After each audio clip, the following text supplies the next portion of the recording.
And speaking of which, Jerry, you're a fine person, and also because of the recent incident where you've been under the weather, I hate to, and you're an idol of mine, and everybody knows that, but I've had to make mention of what you've done here recently.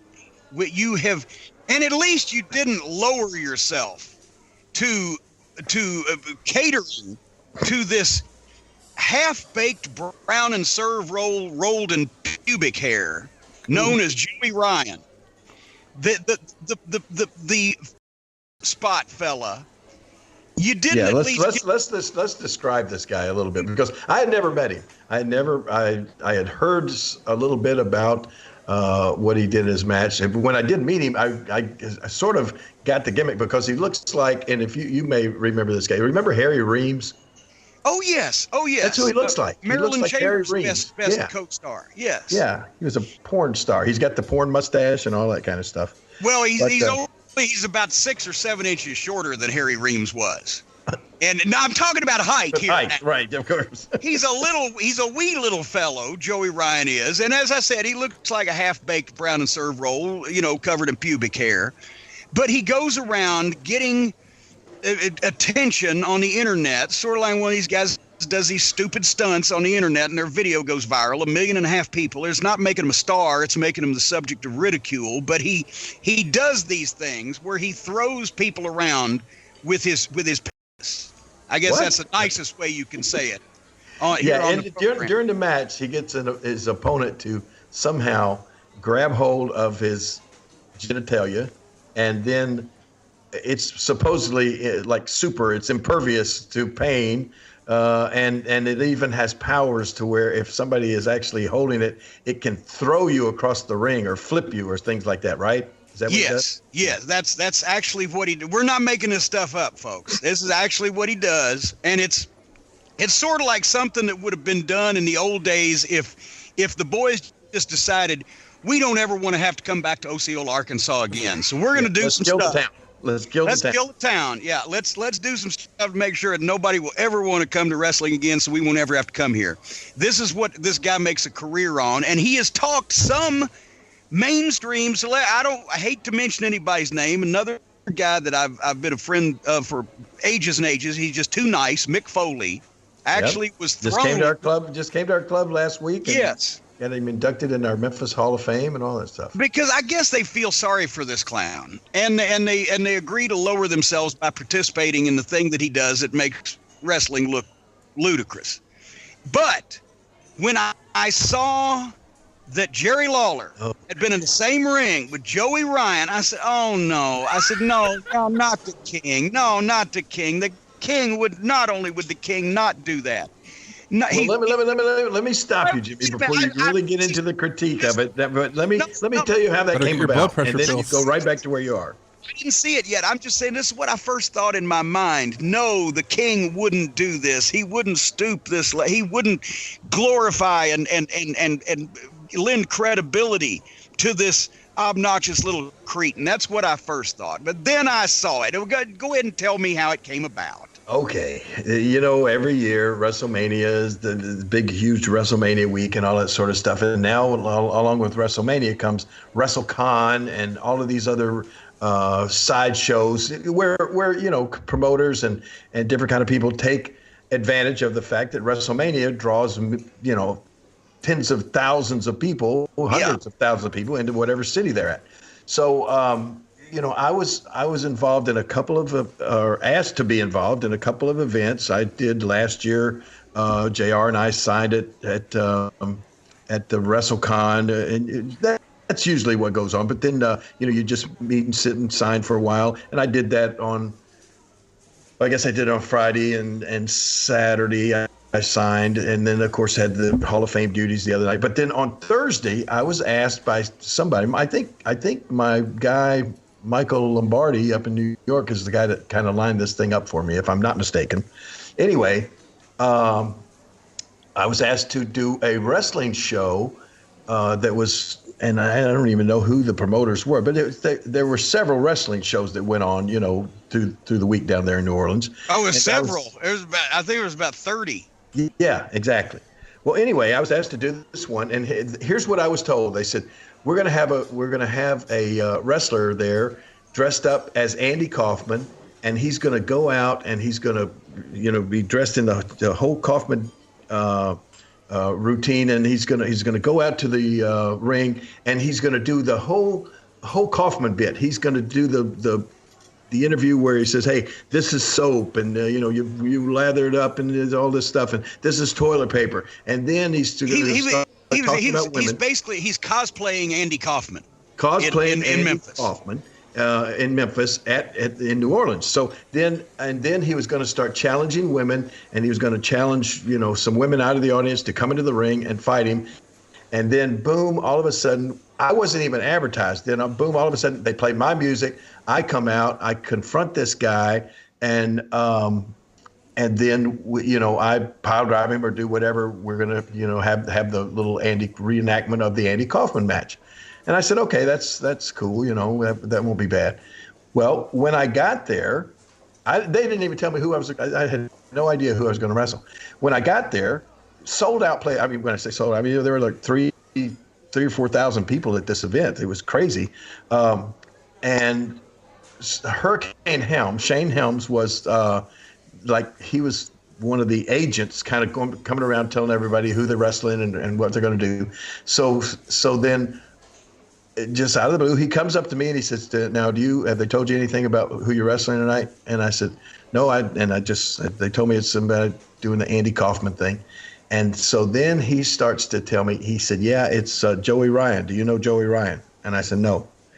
And he said, "Well, he's the guy that does the super gimmick."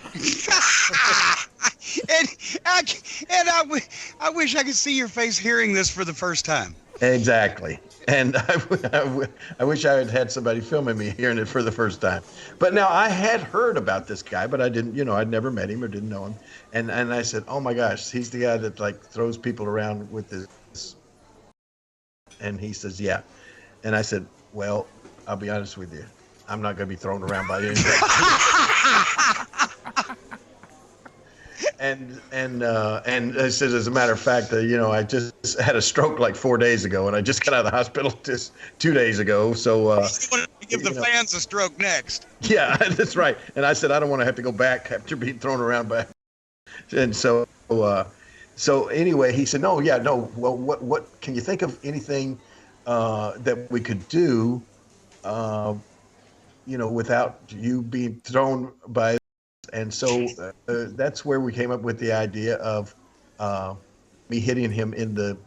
And another thing that had happened recently, I guess, and it made the news.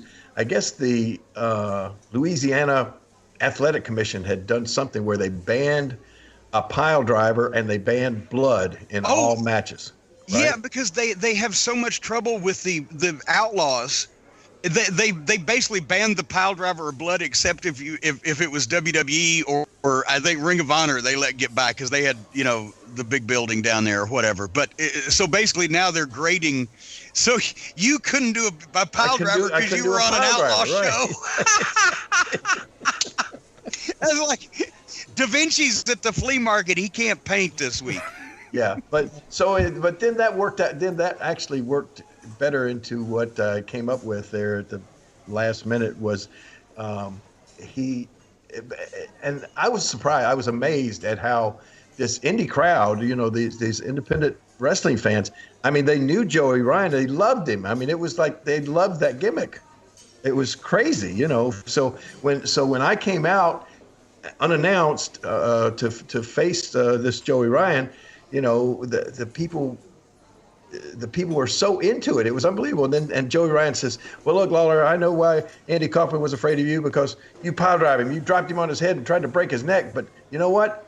Here in Louisiana, a pile driver is illegal. So you can't give me a pile driver. So I'm not afraid of you at all. So there's what I want you to do right now, Lawler."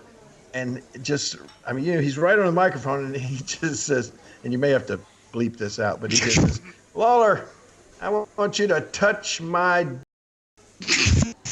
And the place went crazy. I mean, everybody stood up. It went crazy with him saying that, And I'm just standing there, still got my crown in my hand. I'm looking around, And he said, "That's right. Go ahead, touch it." And so I walked towards him a little bit. I look around, and instead of touching it, I kicked him in the groin, right? And of course, it's the super, so he don't sell it. It just, you can't hurt the penis, I guess. Yeah. And so I backed up. I looked at him again. People went crazy. He said, "That's right. That's right. Now, come on, touch it."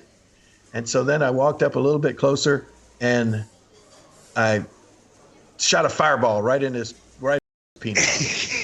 And it worked out perfect. I mean, it was better than the one that I hit Leatherface with, where he caught on fire and stayed on fire for a long time. Right? It hit him right in the penis. Right in the and and he took a big bump, and the place went crazy. That was the first time the penis ever sold for anybody. He took a big bump, rolled around, and fell out of the ring onto the floor. I raised my hand. I'm all happy and everything.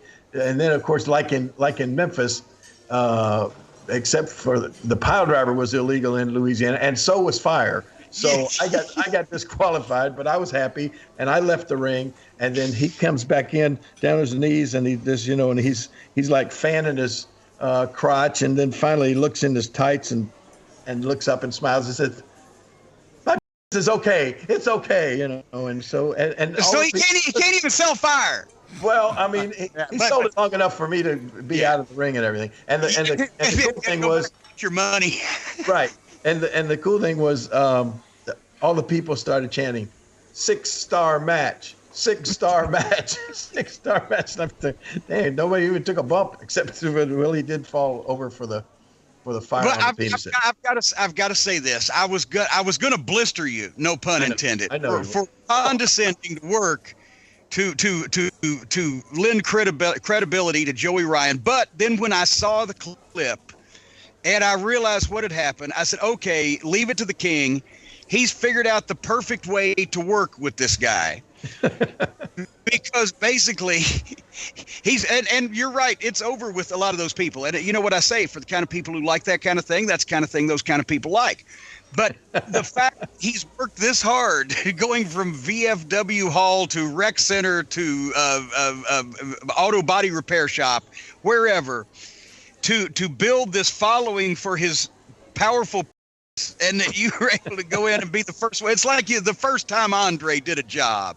The first time they reversed Flair's figure 4, you made Joey Ryan sell his tiny little for the very first time ever, and leave it to the king to figure out the perfect way to work with he is the idol of the Outlaw Mud Show set.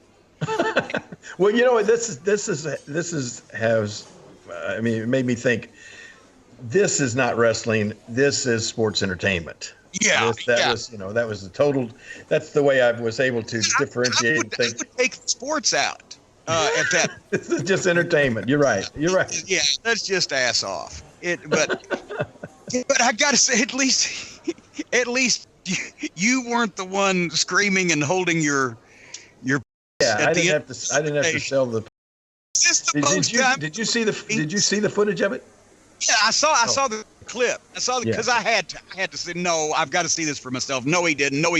And I popped when I wish you'd have doubled up on the gimmick though, just to see. Yeah, a little more fire would have been better, wouldn't it? A cinder, but it wouldn't take long. But anyway, so I know people have been expecting me to get on you, but I just can't do it, because at least you did it right. If you're gonna have interaction with the fellow. Good heavens!